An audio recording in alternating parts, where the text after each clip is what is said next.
Hello and welcome to Console Shock, episode 48, Retro and Modern Gaming Chat with me, Trev and Stu.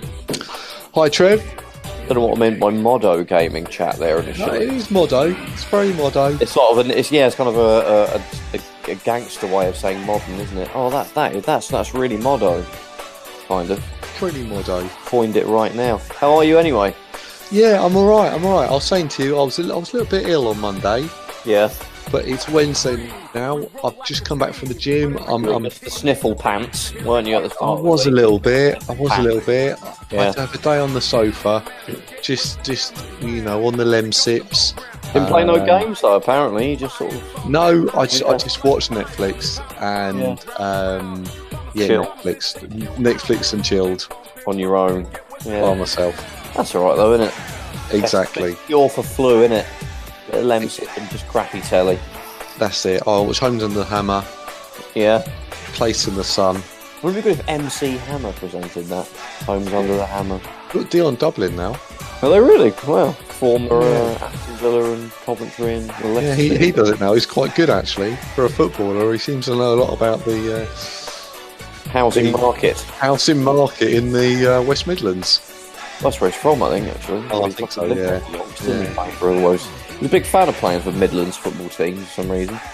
But anyway, yeah. I can't remember if I mentioned this in the last show. I do listen to our shows, but I can't remember them.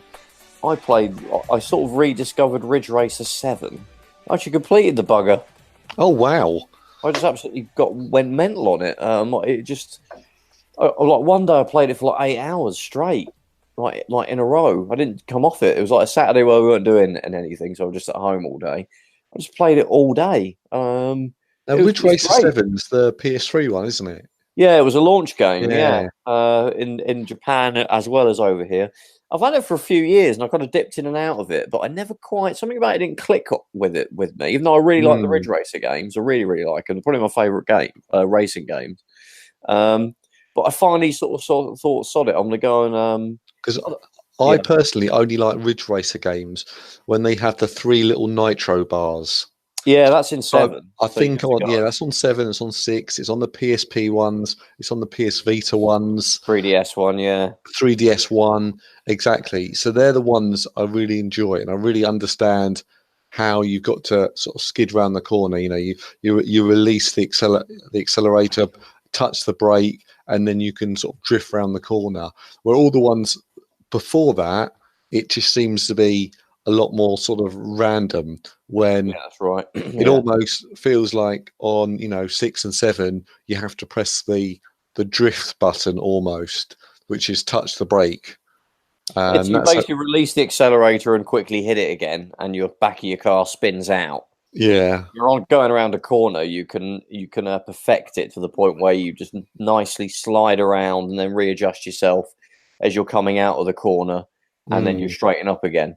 And on like 6, 7, and the PSP ones and the 3DS, the duration of time that you're in that sliding kind of state fills up your nitrous boost.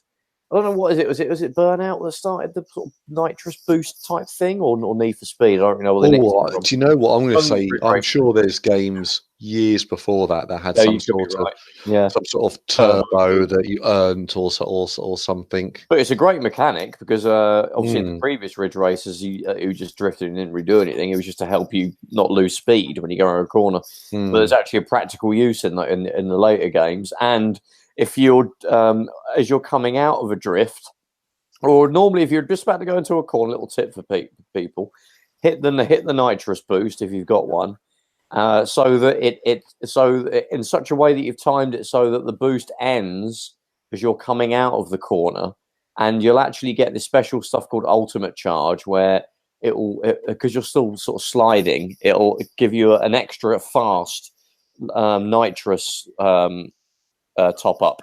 So you can keep doing that, and you can basically never run out of nitrous. So you can just basically sort of spam that, and just you'll be in first place on the end of the first lap in every single race. You're making me want to play it because I actually own that game, but it's away in my cupboard somewhere. And I think I've talked before is the actual PS3 to me was never really my favorite console. I had one. Yes. And, you know, of course, I enjoyed Uncharted and a few other games on there. Absolutely awesome.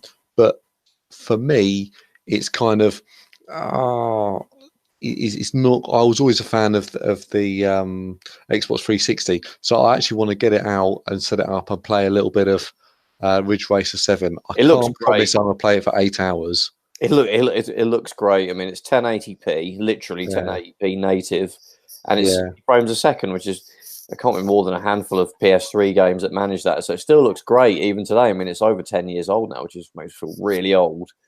But yeah, I mean, the series has kind of died now, really. I mean, the last good one was the 3DS one. In fact, it was that and Street Fighter 4 were the best 3DS games when it launched. Although it was a bit of a downgrade in some ways because it only runs at 30 frames a second, which is odd because the PSP ones were 60 and they didn't have any trouble with that. Even if you turn off the 3D, normally you'll find if you turn off the 3D, you get a bit of a frame rate boost in some games. But no, it's locked to 30, which is a bit weird. Still plays great though. Really good, like single player campaign. It's got all the nitrous boosting, all that stuff, loads of tracks.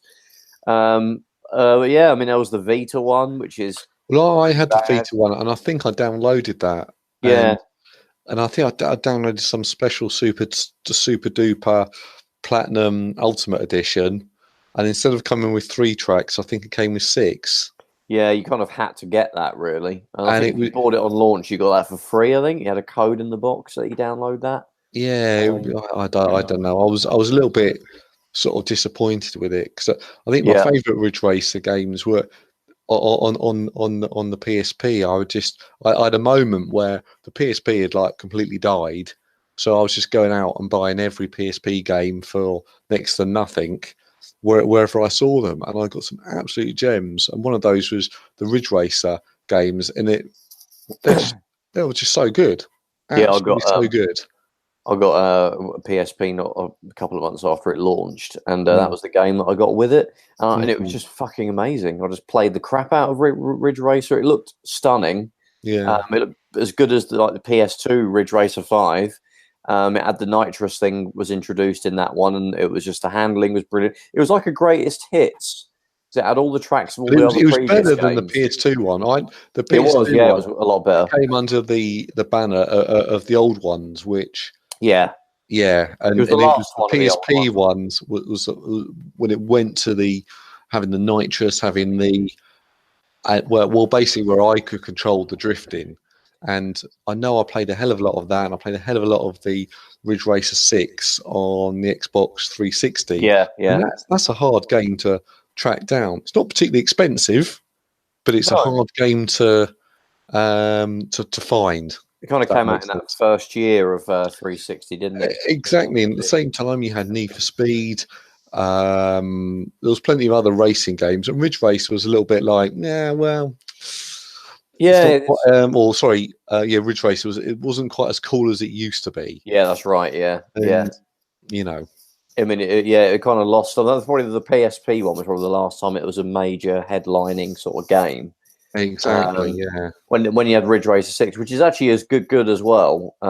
It's kind of closer to the PSP probably versions than the Ridge Racer 7 on PS3 is. In terms of how it looks and everything, it's not 1080p like the PS3 version is, but it's still really good. The only thing about it's got a really terrible map that you have to navigate to access all the different races. It's very weird and clunky. I found it it was quite sort of tough to sort of get around and sort of do everything. But I've just reminded myself, actually, just look to the left, and I've got my N64 set up, and I'm actually really enjoying playing Ridge Racer 64.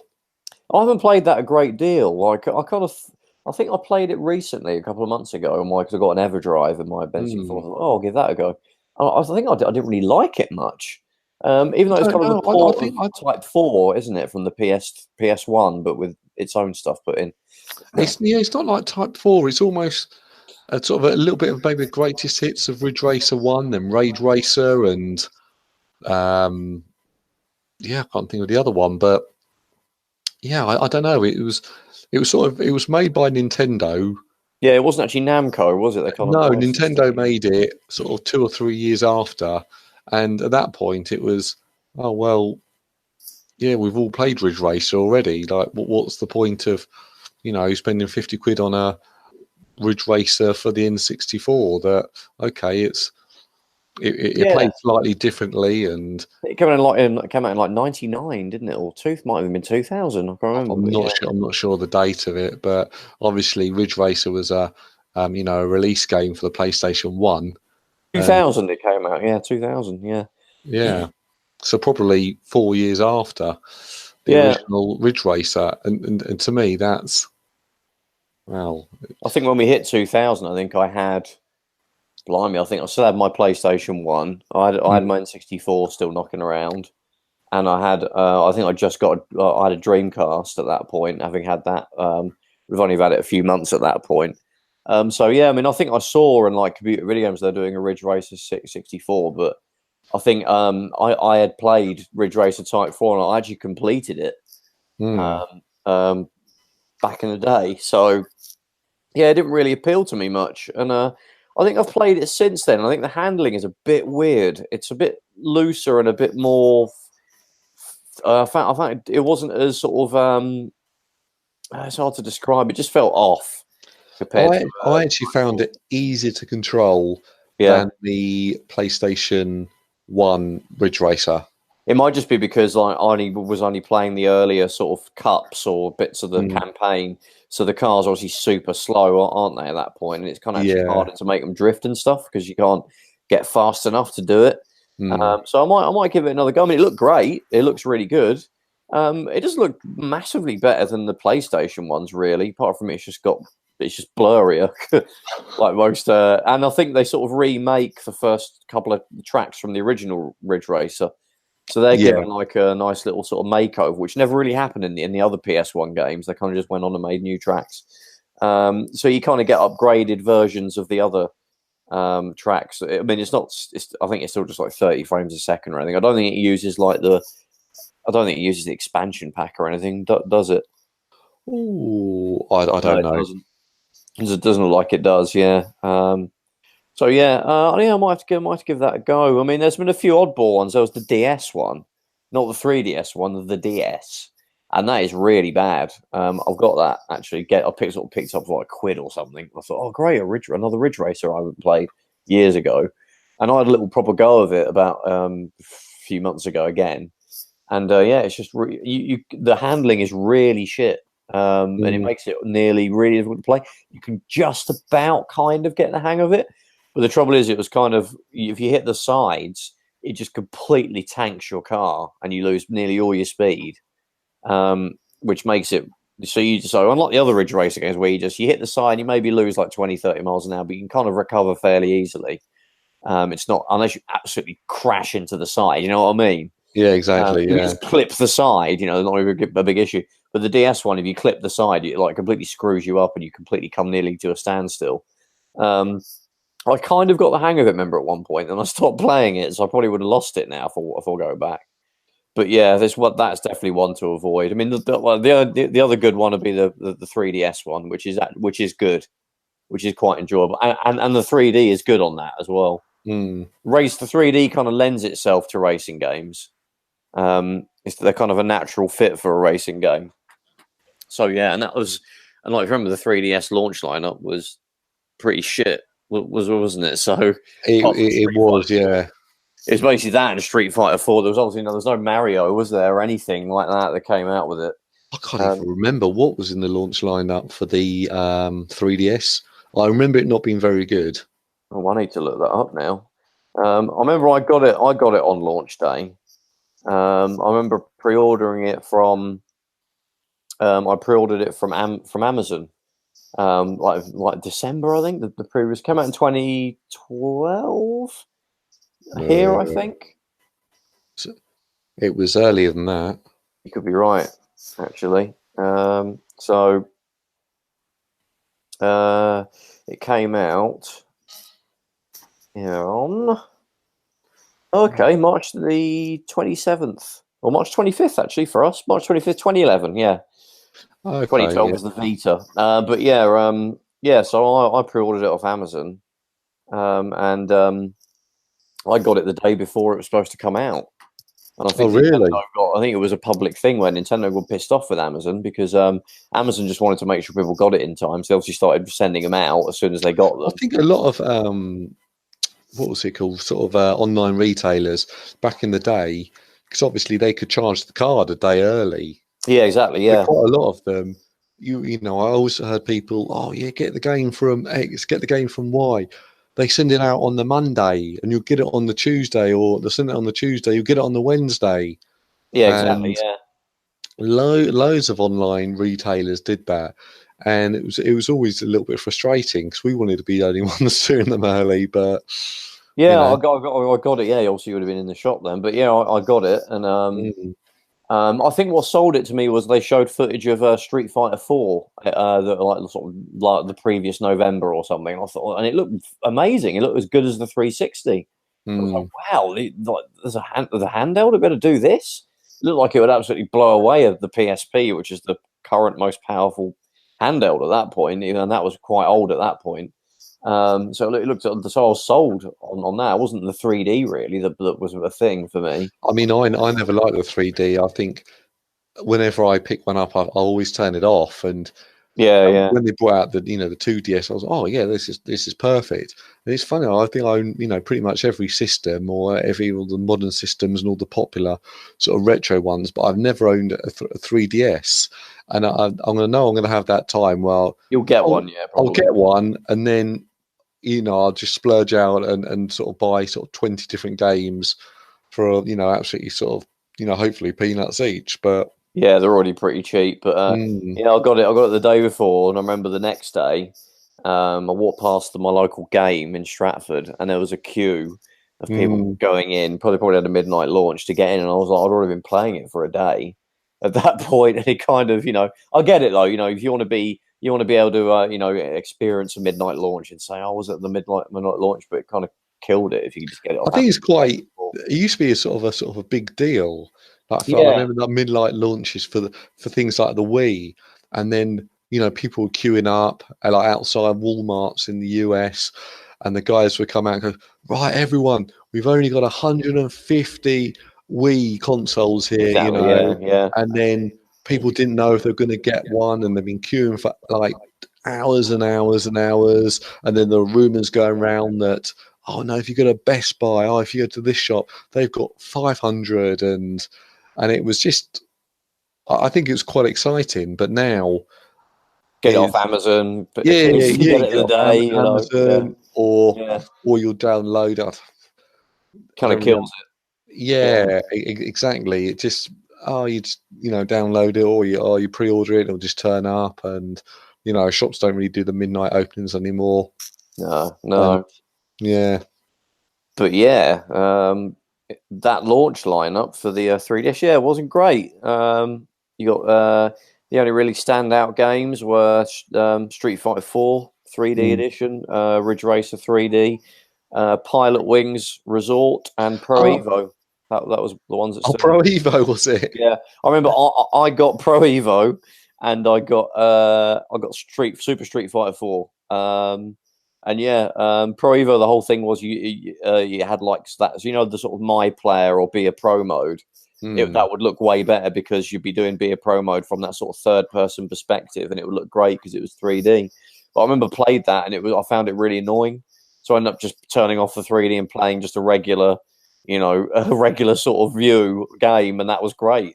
So yeah, um, and Super Street Fighter 4 was brilliant. I think I got Ridge Racer 3 like a month or two later when I got bored of those. One I got Pilot Wings as well, which was quite good. Wasn't that the Street Fighter 4 game where on the obviously you could do the moves with the buttons, but on the touchscreen on the bottom, if you just hit one of the, there's four options on there, Yeah, and that's it had right. all the special moves. So surely Yeah, you could just spam all the special moves. yeah, you can. I mean, it didn't really help to defeat what's his face, the boss character who is the cheapest. He's like SNK level King of Fighters, Yeah. Rugal. level of cheapness. What's his bloody name? Seth. Is it Seth? Yeah. Seth, yeah, that rings a bell. He just fires all kinds of stupid junk at you all the time that you can't avoid, loads of attacks that you can't block. You have to basically fight him over 3 rounds because I think he regenerates himself. So you need that touch screen to like hit though, and it's still difficult spamming the super moves and all that stuff. But yeah, that was actually kind of cool being able to do that. And yeah, then you had like there was Nintendogs and Cats, which was a 3D version of that. But yeah, apart from that, pretty shit. But yeah, I remember I was impressed by it when I got it.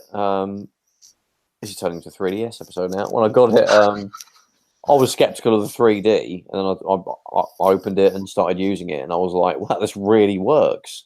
Without glasses, I was genuinely I was kind of blown away by it, to be honest. I was like, wow, this actually works. It was kind of freaky to start off with. It was like you were looking into a window, really, as opposed to seeing just a flat, But you had to hold it perfectly. Yeah. It would get disrupted. And I remember, like, I think after I played it for a bit, and then I went to work, took it into work with me. Then I came home and I showed my girlfriend after she got home from work. She liked it so much that she bought one straight away for herself. Oh, really? Yeah. Do you not let her borrow yours? The trouble is, she'd be like, "Well, you're going to want to play yours." I was like, "Well, yeah." And she was like, "Okay, I'll buy myself one then." So she got herself one. Oh, fair enough.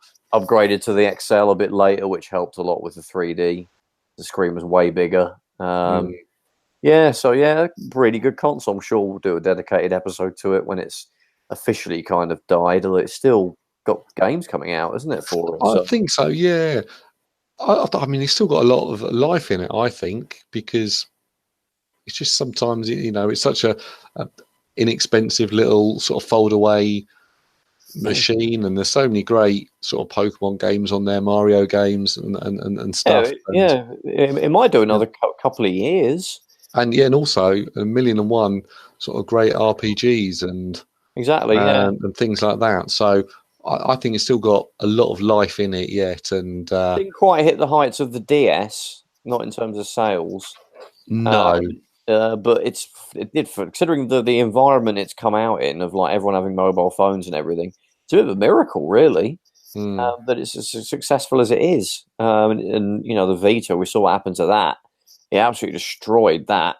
So yeah, it'll be an interesting console, and it'll be a good one to collect for when the games start getting dirt cheap as well. And they've actually kept the 3D in it, though. I thought when the 2DS came out, they would just completely stop making 3D consoles, but no, they've always kept the 3D available. But yeah, some people I actually like it. I do tend to have it on when I'm playing a 3DS game.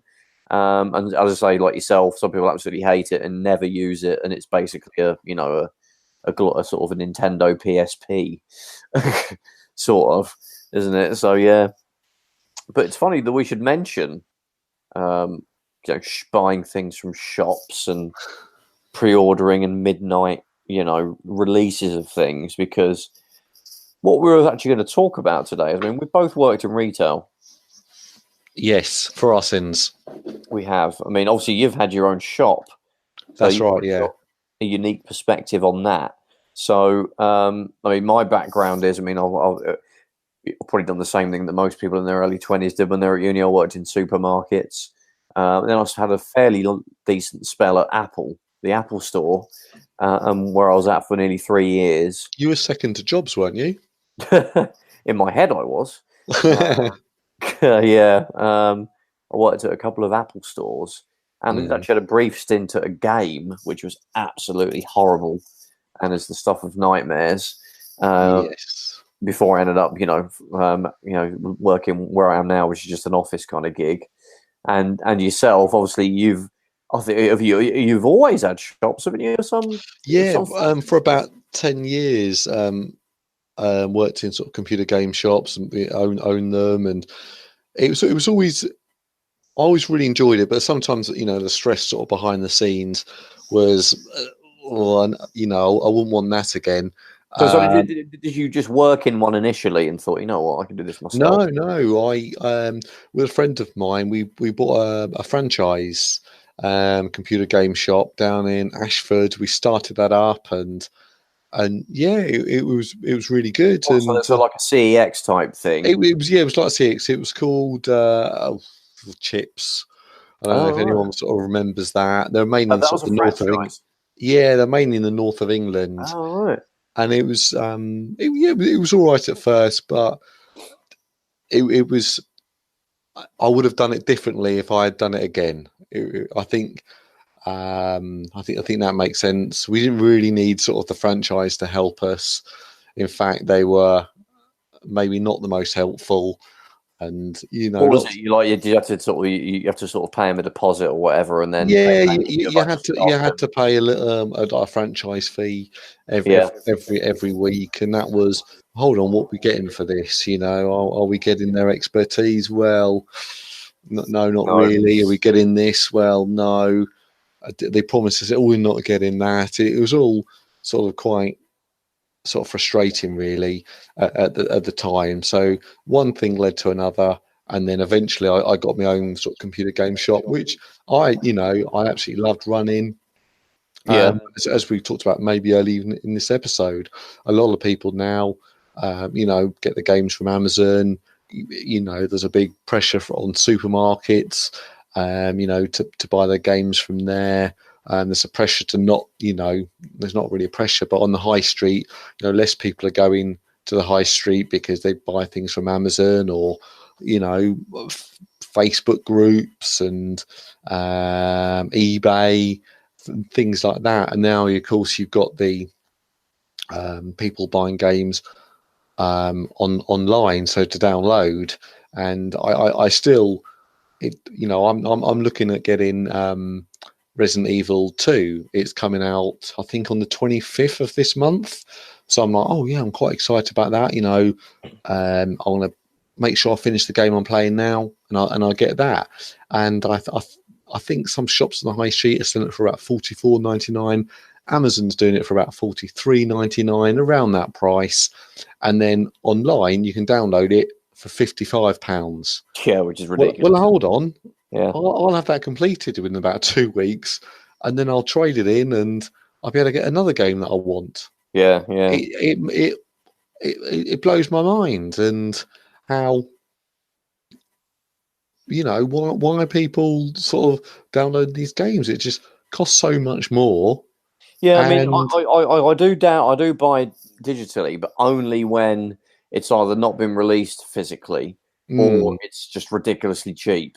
Don't get me wrong. Sometimes they've done some absolutely great deals where they've got a game on there, and I think, oh, actually, I want to play that. God, it's only $9.99. Yeah, I'll download that.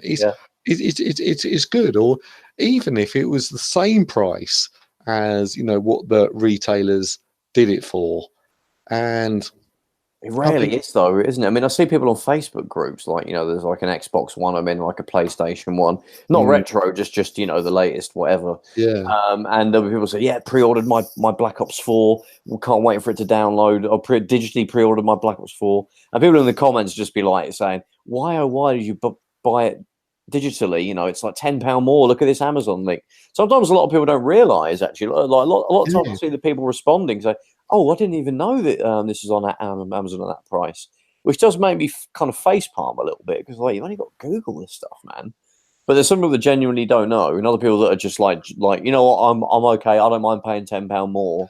Well, yeah, but some people, if they want to play the game there and then, and they can't get to the shop, or they don't want to wait. It might be in the evening, so you're not going to get it the next day. And the next day is Sunday, so you might not get it till Monday or Tuesday. Okay, I understand that. You want it straight away. So as long as you understand that you're paying a premium to get it to you straight away. Exactly, yeah. But then you've also got to understand that a 500 or 50 gigabyte download, it's not like updating Facebook on your phone. Yeah, I mean, it's also going to take a little while. Yeah. I mean, a lot of people are like Adam Koralik. He's like, I refuse to buy digital. I hate it. I was like, to be honest, you're going to be doing it sooner or later. And even if you buy a 100%, yeah. if you buy a disc, it might actually still be a coaster, even if you can put it on your shelf, because it might require a 1 gig download that unstops that actually makes the game function. So, but not so much with anything from like the 360 era, but there's a good chance already there's games that you could buy a disc of, but it won't let you play it without the download. Well, there's a game on the Xbox 360, one of the Naruto games, something bonding, I don't know, something, and that the actual is you can't complete it basically because when you did a patch and that fixed the game and you could finish it, but now for one reason or another, someone's, I don't know, lost rights, or it doesn't download this patch anymore. So when you play this game, if you pick it up in the shop, or buy it off Amazon or buy it off eBay, wherever you buy it from, you can't actually physically complete it. Yeah, exactly. Because there's a game-breaking bug halfway through, and there's no update to do it. And that's, and I remember, what was it, ages ago, I think I bought Doom maybe on the Xbox 360, and I think for years... Well, the arcade, the Xbox Live Arcade one, exactly, and it was unable to be downloaded because that, it was only available for a year. Yeah. Well, I've bought it, and okay, I've changed my machine, but I've still got the same account. All my other games have downloaded. Why is this one not? So I was things like that. I think it's now available again, but there's loads of games like the the Marvel games, and they're constantly going in and out of. Well, there's two that I can say that I really would have liked to have bought, but I just didn't do it at the time, or wasn't interested. It was a Outrun Online Arcade, which is on the PS3 and the Xbox. It's a download only. It's literally basically Outrun coast to coast, but with upgraded graphics. But yeah, they got taken off the Xbox Live and PSN like in 2011. That's all about the Ferrari license, wasn't it? It was because of the Ferrari license. Yeah, and Sega aren't going to bother retooling the whole game, to remove any references, because that would just be too much effort for very little, reward. I mean, you could like, if you got a jailbroken Xbox or PS3. That's out of the question, though. Yeah, I mean, if but legit ways, no, you're completely buggered. And also, like Turtles in Time Reshelled. That was a game that I would have liked to have played, which is basically a HD remake of Turtles in Time, not like Super Street Fighter 2 Turbo remake, where it still had the cartoon sort of graphics. It was literally like a 3D remake of Turtles in Time. But yeah, that went about, it was on, it came out like 2009, I think, and that went a couple of years later, so you can't get that anymore, again, without going down the dodgy piracy route. So yeah, I mean, there's two great games right there that I can't play now, and there'll be no way to do it. No, I can't see them ever re-releasing those, so that's not why I'm not really in sort of the video game industry, but sort of talking about me. Well, it's not now. Sort of move it over to yourself. So you work for Apple. So what, are you in charge of phone development, or? I don't know. No, but when you work in retail, you're literally the arse end of the company. As with with any company that has a retail arm, it's literally just trying to sell the computers and the software. And yeah, it was. I worked in the two biggest stores. I worked at the Regent Street store in London and the Covent Garden store. I helped to open that one when it opened in 2010.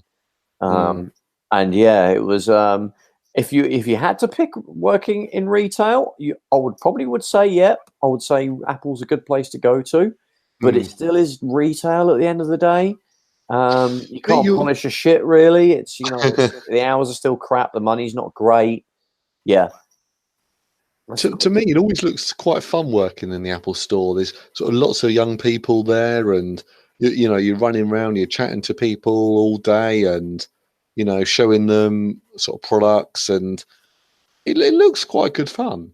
You're probably thinking, I mean, I had days when I like working there. I probably would go as far as saying I enjoyed it, but it's very tiring. It can be quite stressful as well. I mean, obviously, you know, to a customer, they've come into the shop and they're having a really great conversation with one of the specialists, which is what I was about, you know, the iMac they want to buy. And for them, this is a brand new, fun little day out that they're having. For you, that might be the 10th person that you've spoken to that day about the same computer. And it's very difficult to explain complex computing terms to people that don't know anything about this stuff. You'll get people that don't know anything about, I mean, they'll see all these different computers at different price ranges, but they don't really understand why they're different prices. And they're like, I mean, one of the hardest things was getting people to tell the difference between RAM and a hard drive, because they're both colloquially memory, but they're not, they're totally different. Obviously, RAM is like where your software runs when it runs, and a hard drive is your filing cabinet. So exactly. all kinds of zany like euphemisms. Like RAM, I use like supermarket checkouts because you know it'll be slower to get through. You've got your shopping and there's only 2 checkouts open. It'll take, and it's really really busy. It'll take a long while to get through that checkout with only 2 open. So you know 2 is 2 gigs of RAM, but then you open up another 4. You know, or give yourself 8 gigs of RAM, open up even more, then obviously there's more people to process all the people in the queue, so you'll get through a lot quicker. So your software runs quicker, and people got that. Remember, there's people that didn't get the whole Macs and PCs are different platforms. Like I had someone that came in really pissed off because they bought like Microsoft Office and it wouldn't work on their Mac. And it's actually a really hard concept to explain to someone.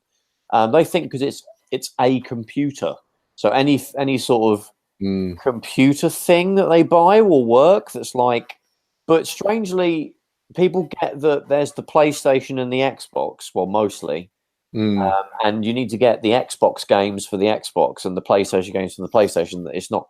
They don't run on each other's thing. I use that analogy actually, and people got that, and they'd be like, "Oh, right, okay." So you know, a Mac is like an Xbox, and a Windows is PS4, and people would kind of get that. Though that was the easiest way to explain how they're different. I remember there was another guy that was like was really angry that right, so I've bought all these DVDs, and now you're getting me to buy them again off your iTunes, and it's like. I was like, sorry, what's the problem? Well, I've got all these DVDs, and I've got to like buy them all again now from your iTunes. And I was like, well, if you want to, yeah, if you want a digital copy of something, but you don't have to buy it. You could just you can keep using your DVD. And he was like, oh, yeah, there was some great. Yeah, like I said, the most difficult part was explaining, you know, computing terms. It's obviously long hours. You know, obviously working weekends, mostly shift patterns that are all over the place, and yeah, I mean, you have to be searched when you had to at the end of your shift. Oh, really? Yeah. I mean, you had to go. Also, there's obviously a basement area of the store. In both the stores I worked in, they had this where, you know, there's obviously a kitchen, and there's nothing fancy. People, it must have been great. Must have had all the latest technology in the kitchen. It's like, no, just cheap ass kettle, vending machine, you know. I imagine you had a great big sort of cage under there, just full of iPhones. Well, there's a back of house area where you went. Basically, when you sold a computer and an iPhone, you'd have to go downstairs, collect it after they've paid for it, and then because you use these handheld devices, to pay for the thing, which the batteries always ran out all the time. You had to carry about 3 or 4 batteries on you. It got better when it was iPhones or iPod touches replaced those. They had an extra gadget that sat on them that allowed you to pay for things with it. Because there normally wasn't a checkout at Apple stores.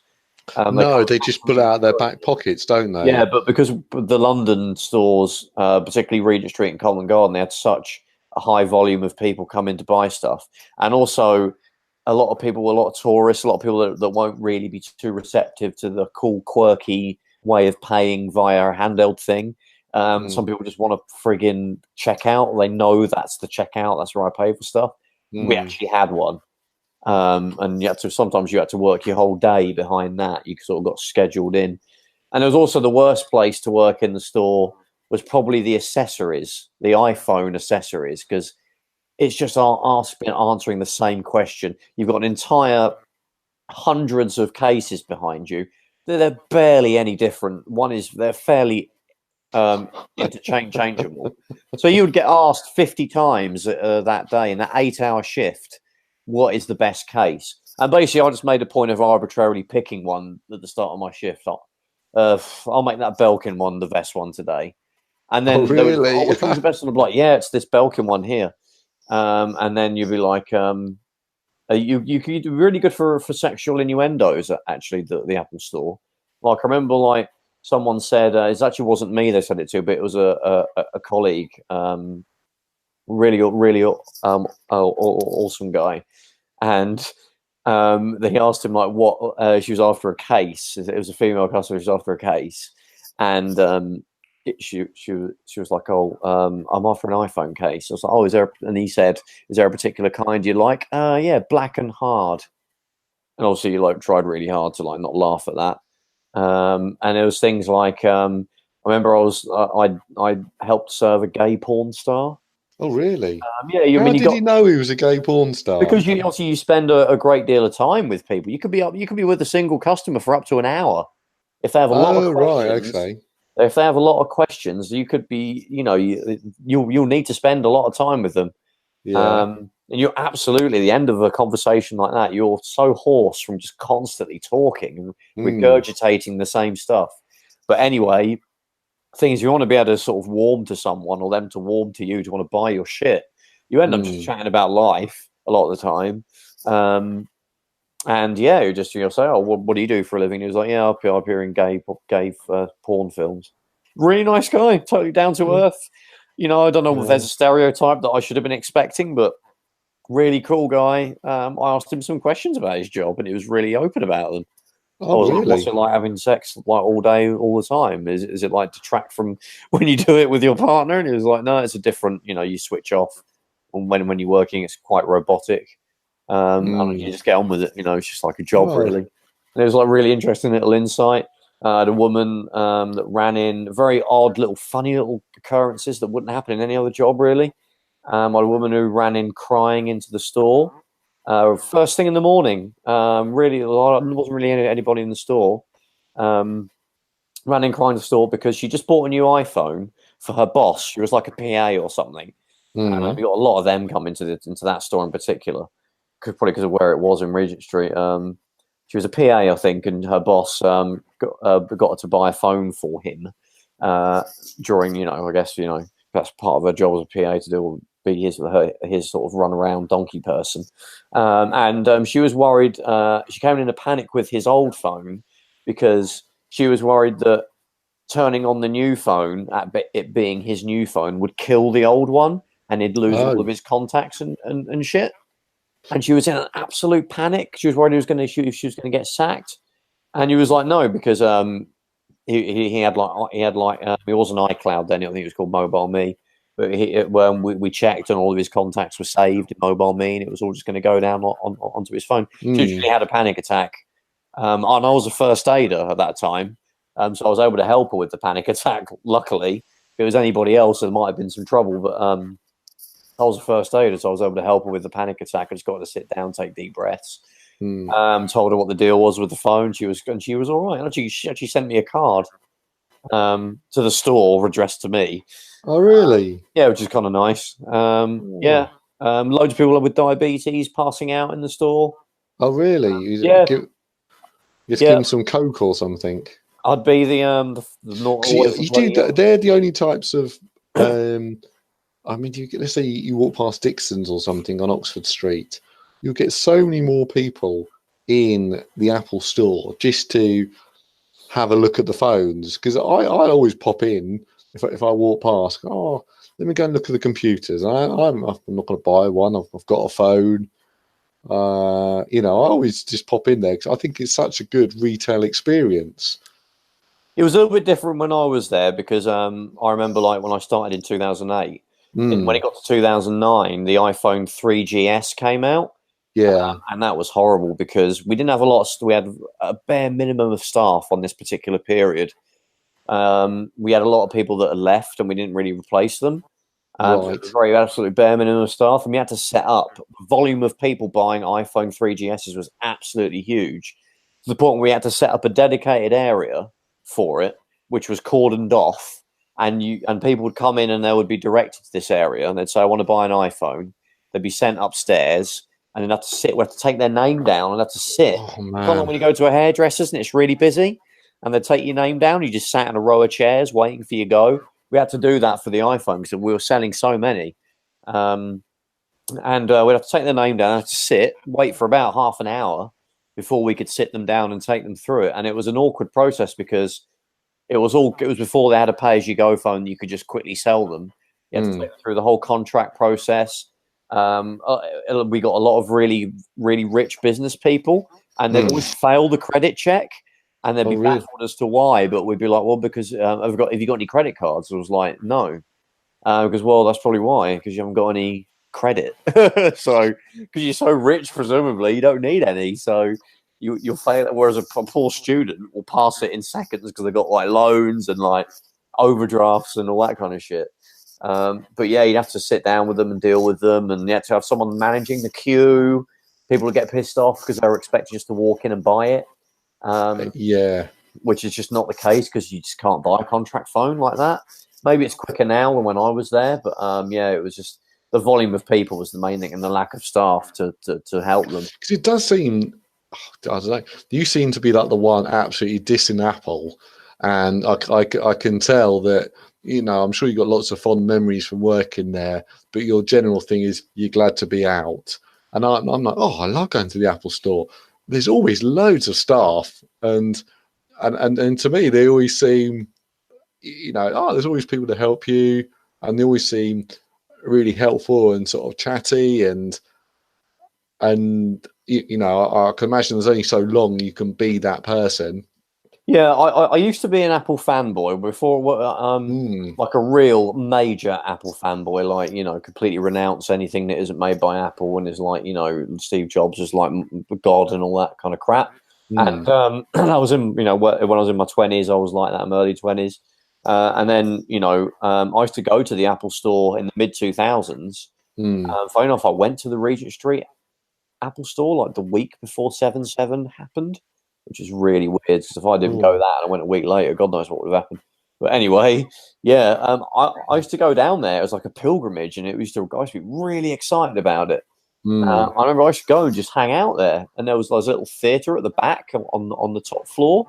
I used to just go in there and sit in there and just hang out because it was just cool. Because I remember before, I don't know the sort of the time frame, but I remember going to the Apple store sort of before the iPhones, where it's all about the iPods. Yeah. And I remember going in there, and then upstairs was a little bit more like a computer game shop, and it had lots of. It was the only place you could buy the Mac versions of all these different games and all these different software. Yeah. And now you go in there, and it's all about, you know, selling you phones, selling you computers, selling you iPads, and there's a few peripherals here and there, a drone in the corner or something you can buy. But I don't know, it seemed like a sort of, maybe in the past, maybe a sort of a better experience. And, you know, they had the Genius Bar, which I'm sure they've still got a version of that, or if they have got that. And you could walk up there, I've got a problem with this. I've got a problem with my you know, how do I turn on my iPod? And, you know, I had back up my music or whatever. Yeah, I mean, they have a lot more products now than they did when I started there, and even when I finished there in 2011. It's more they're a lot more like they were in the 90s when they used to make printers and like had 8 different lines of Mac. Each Mac had 7 different versions, and it's part of the reason why they nearly went bankrupt, because there was just too many products and not enough people buying them. But they don't really have that issue now, though. There's enough people buying everything, and Apple's as a brand is a lot cooler now than it was then. It was kind of more like the Amiga in like the 90s, where you were just this kind of, you know, It was Well, just, that was it. For me, it was like, wow, Apple's. Why would you buy an Apple computer? Is, all the software you download off on online and you put in everything's for the PC. You only buy Apple if you're you want to do desktop publishing. exactly, yeah, Yeah, that's what you bought an Apple computer for, and for me it was, that they'll be gone soon, and yeah, I never really thought about it, but of course then they did the turnaround. They came out with the iPod, and that was, oh wow, this is good. This is good. Everyone liked this, and got into the iTunes, the what's it called, not the infrastructure, yeah, exactly. Like, yeah, yeah, you got caught into it, and to be honest, iMovie and yeah, iLife and iWork and all the apps, the ecosystem. Yeah, yeah, ecosystem. That's the word I'm looking for. Now, for me, is I've always been. I love the phones, but I've never got myself an Apple computer. yeah. I mean, the thing is, like, even when I worked there, they a lot of people like just thought they were the iPod company. I mean, there was people that would come in, and they Mm. would see all these computers, and they'd be like, "Oh, so Apple make computers as well?" And I was like, "Yeah, since 1976." Yeah. It's like people just thought they just made the iPod, Mm. because the iPod had become so popular by that point. And it's still what the iPhone has kind of taken over. It's just an evolution of the iPod. But yeah, um, now they've got so many other products like the iPad and all that. It's just I mean, I actually think they have too much stuff out now. I mean, I don't think Steve Jobs would have approved a lot of the I stuff. don't. It's honest that he died Mm. before a lot of the products. Well, I think all the products that are out now, Steve Jobs would not have seen at all before, because they wouldn't have Mm. had prototypes made. I think the last things that Apple released that he would have seen before he died are probably around 2014, 2015. Mm. Anything after that, he would never have seen in any shape or form. It's difficult to see if he would have approved something like an iPad Pro, because he was quoted as saying, no one wants a halfway between a regular iPad and a phone. He actually said, words to that effect. So I don't think he would have approved, like, there's the sort of this smaller iPad and then there's the Pro. I'm not sure he would have liked that. So yeah, I'm not sure they wouldn't have had as many products, but it doesn't seem to be harming them too much at the moment. Yeah, I mean, talk about the sort of Apple lineup. I think people are getting a little bit, the phones, they're constantly putting the prices them up every year by a few dollars or a few pounds, and I think they've got to keep on innovating, and because I get sick and tired of hearing it's like Apple will come out and go, oh, we've done this phone with this amazing screen. Then everyone will say, oh, Android was doing that 3 years ago. Yeah, And, yeah, and I'm like, well, really, were they? I don't know. And yeah. I still think that the iPhones, they're the most easy to use phones, and I don't know. I like the way they work. I'm just used to it. Maybe Yeah. I'm just used to it. And then my friend always says to me, "I know, but Stuart, yeah, you can't just put your music on there. You can't put all the films on there. You just want to watch it. You download from all these torrent sites." I go, "I know, but I don't really do that." Exactly. You're good. You do it all. Well, I know I've got Spotify and Netflix, and I don't know. I haven't got any more time to watch any more films, and Yeah. I find most stuff, but yeah, gone off a bit of a tangent there, really. Apple moaning tangent. Yeah, but I like Apple. I think they do good products, but Basically, don't be a fanboy of anything. Whoever's doing something best, probably go in that direction. Ignore most exactly. other things. Like, I don't like people that are like, the Mac is the best, the PC is the best. I mean, you should be good. You should embrace both of them. It's like saying, my language is the best one, and I refuse to Mm. learn any others. Some Well, people are like that, of course, but there's a huge benefit to learning other languages and things like that, and not being, being so biased towards your own. mm. Um, So I've mentioned a few sort of things that a few got- funny anecdotes. You must I've got a list here. Yeah, I've made a list. Yeah. Oh, great. The first one is topless woman. Say what? What? So this we sold Describe this in detail, please.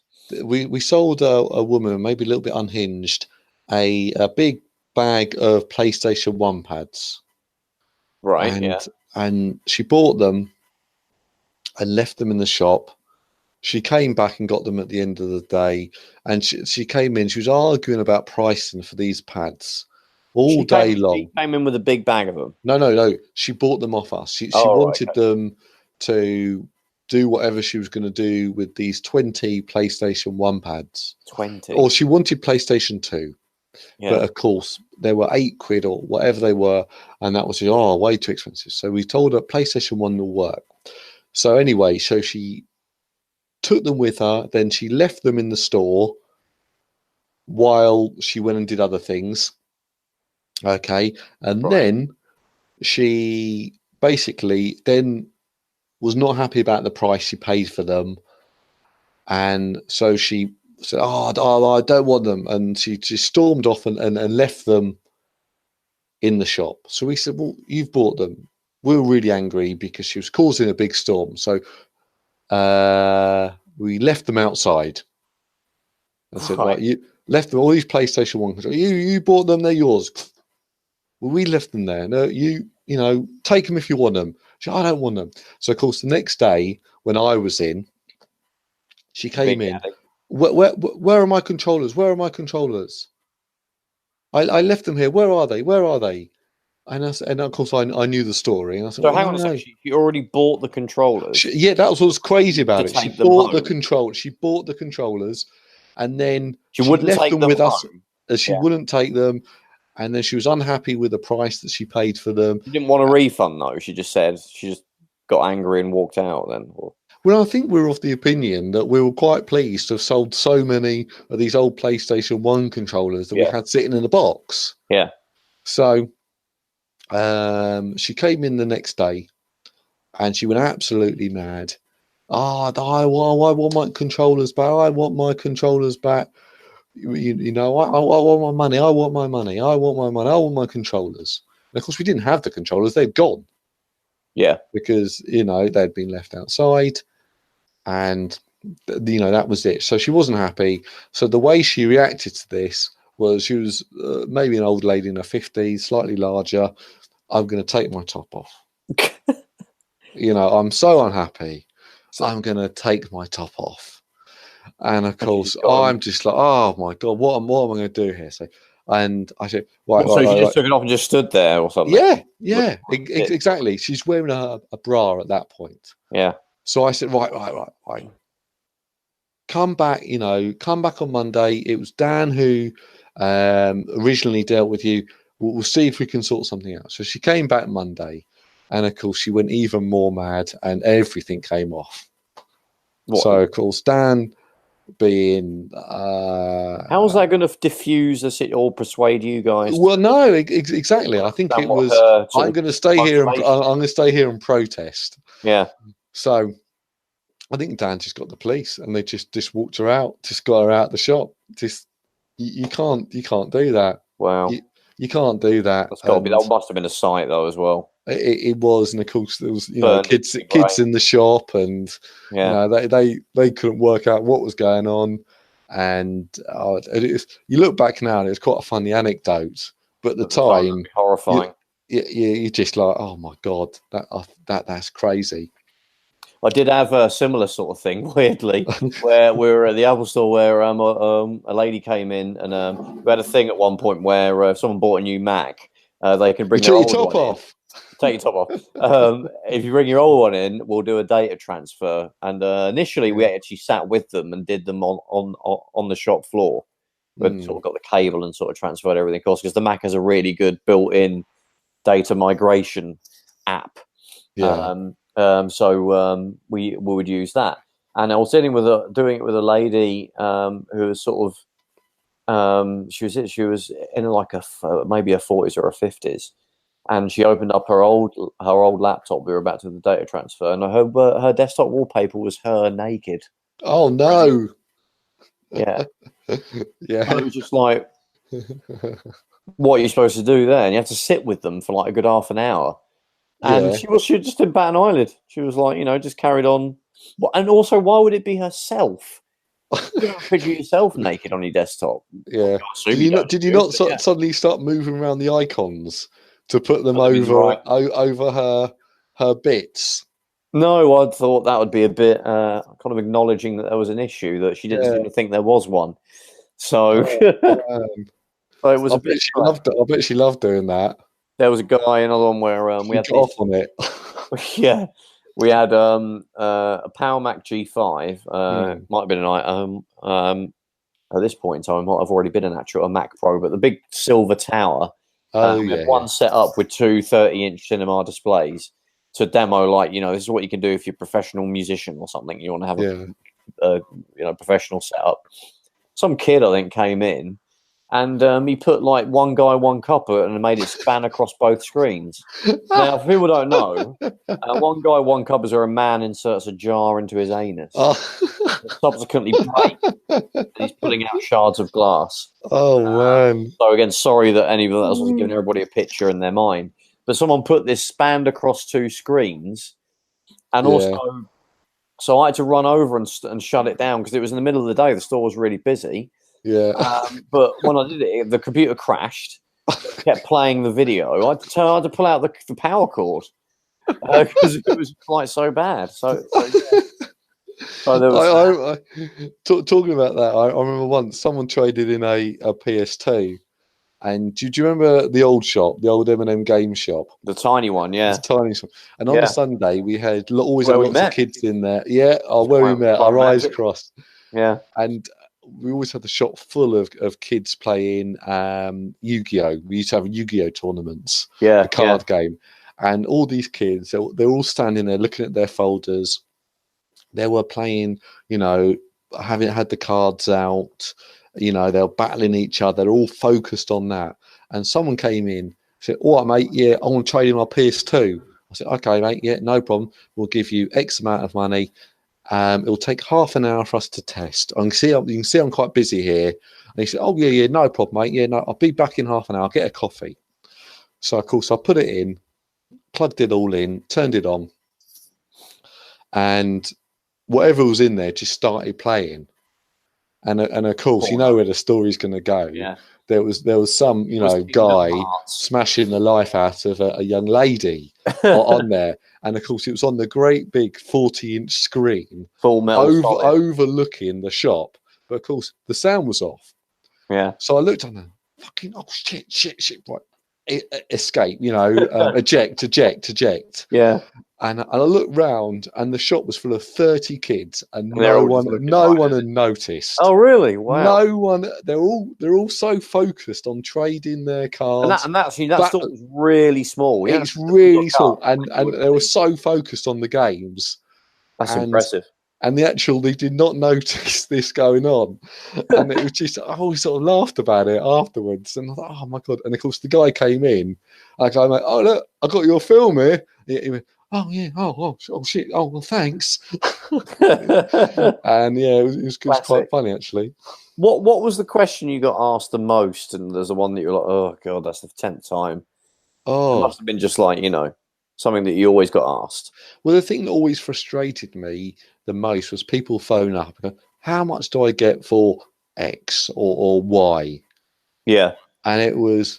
Okay, so sometimes I'll tell people I sound like a real arse here, but then other times I'd get pissed off because I said, "Oh, what condition is it in?" "Oh, it's mint, it's brand new, never been used." Yeah, whatever.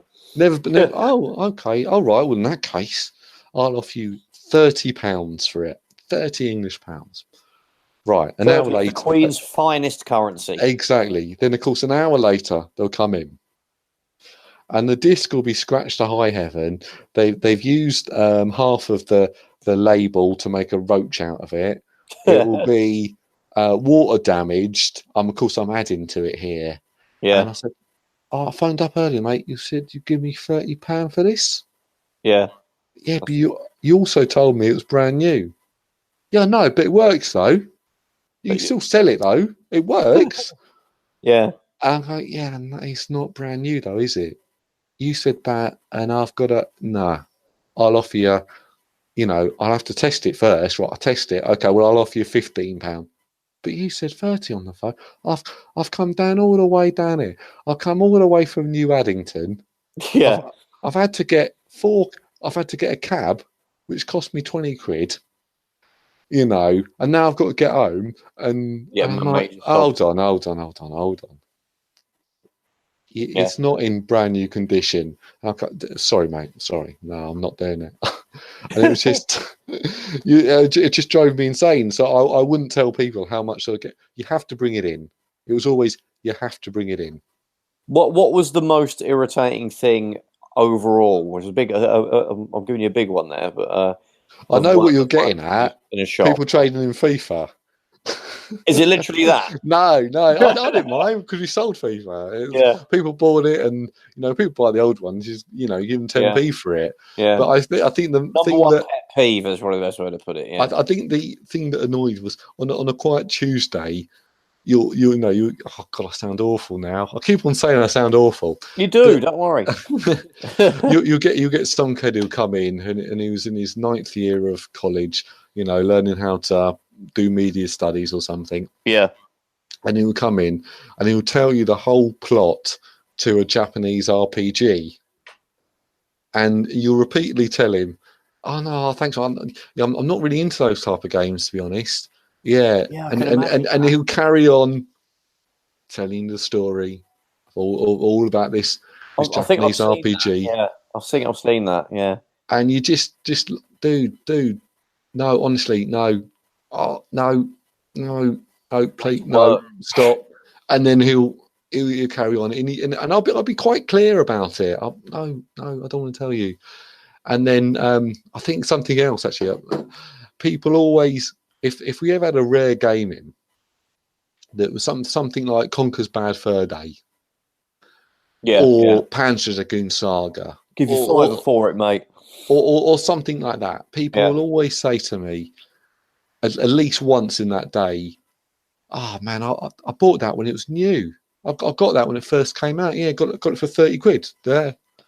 Yeah, completely. Got it on the first day. Yeah, that one.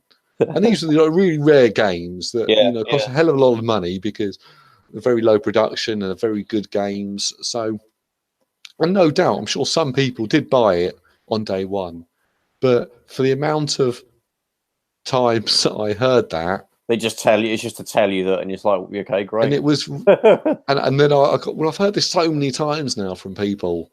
Yeah, really, did you get it on day one? Yeah. And they definitely didn't. Yeah, it's like last week or something, or year. Exactly, or did they ever have it? I don't know, and I'm sure most of them did, but I think the cynic in me. In my personal life of game owning, the only things that I think of, God, if only I kept those, is probably my original NES collection.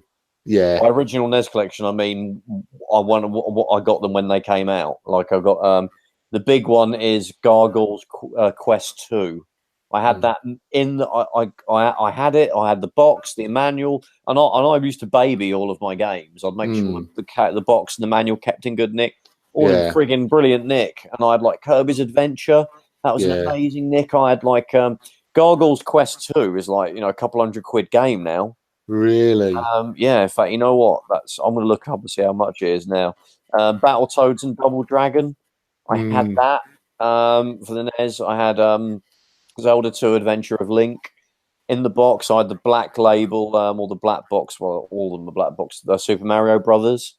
I had the actual NES box. I had the original. I got the black box one, but I got it right on time.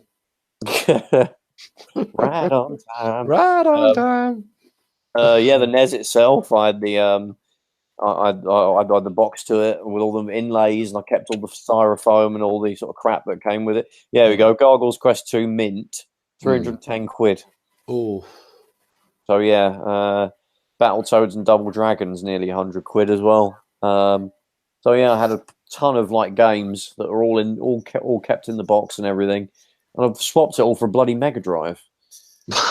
Which is quite at the time was great, but yeah, it's yeah, it's one of those things. Every collector's got that story of, oh man, I wish I kept my whole collection. It was, so amazing. I had all these great games, and and I sold them to take my girlfriend to Butlins for a weekend or something. And yeah. I mean, you think, oh God, she's long gone. She left me for someone else, and God, I wish I still had all those games. I never liked her.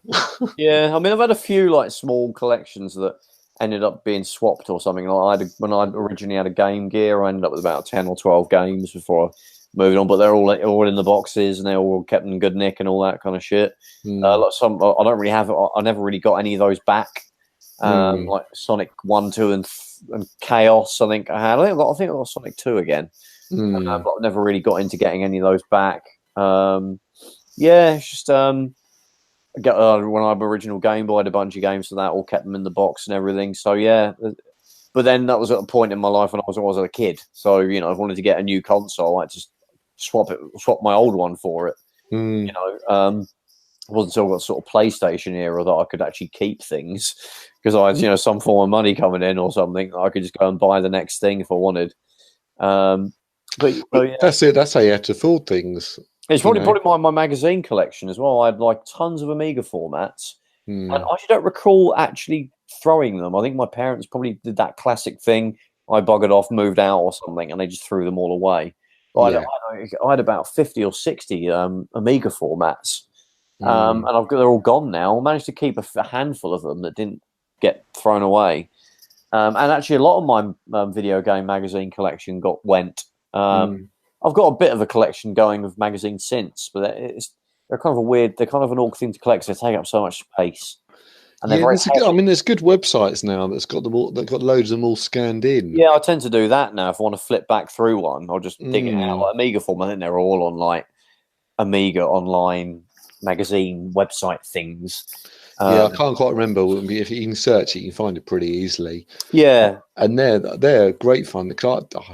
I remember once when I was talking about magazines. I'm probably the last point. I can hear my dinner cooking, but you mean the I remember I used to go to the in the university library. Yeah, I'd go in there, and I should be studying for my exams and stuff. But then they'd always have all the old journals. Yeah, but some of the journals were actually, God, these are old PC magazines. So you learn all about the old PC magazines, and the very sort of educational ones, much like PC format. Stuff, well, I can't quite remember. And you pick up like the ones from 1983, and they're just wonderful to look through. And you'll see these like computers with these awful specs and these amazing sort of articles and things like that. And I thought they were great fun. So I love looking for old magazines. I could sit there for hours. Yeah, and I've got a pile of ST formats next to me, which I'm sort of making my way through. And I've got a bunch of other ones that are sort of sat in our spare room, but I've got a ton of official PlayStation magazine, going all the way back to the first issue, which I'll probably flick through at some point. But yeah, most of this stuff you can get PDFs of. I know people that really hardcore collect video game magazines, but they're just a pain to like transport because they're so heavy. They take up a lot of room. You're brave if you're going to really go all out on collecting that. We think because they're all paper, they're not going to last. Yeah, you got to like put them all in like comic bags and stuff, and with black boarding on them and all that. Exactly, and then they get that sort of funny smell. Yeah, and if you're in a central heated home, it's going to be humid, and then it will get dry and humid and dry, and oh well. Yeah, I've got every issue of Dreamcast magazine, the official one. That's cool. A bit mental. I bought it at the time each month, so I wouldn't be buying it again 20 odd years later. So that was a good call for me to do that. Not that you know that these are going to be valuable in the future, but yeah. Hang on to those Amiga format collections if you got them. Yeah. It's a frigging great magazine. We should have a whole episode dedicated to it, I think. Actually, we did have an episode dedicated to magazines quite a while ago, so check that out. It's in our timeline somewhere. But anyway, I think we've had enough of us talking about I think so, yeah. Stuff. Where can you find us, Stu, on the old internets? Well, I'm at home at the moment. Hey. Right here, what are you listening to? Right. You can find us on consoleshock.net. You can find us on iTunes under just search Console Shock. You can find us on Facebook, Console Shock, and as well on YouTube if you search Console Shock. Amazing. Well, that was the latest episode of Console Shock. We hope you guys enjoyed it. We're getting pretty close to that 50th episode. We're going to try and make something special for that, aren't we, Stu? We are. We got things planned. We got dancing girls. Yeah. Yeah. Thanks to our mums for volunteering for that. Yeah. Thanks. And yeah, so we're going to try and it's hard to believe, isn't it? We've got 50 nearly. God, it's been a long time. It's been a long time. Right. So thanks for listening, everybody, and we'll see you in the next one. See ya. See ya.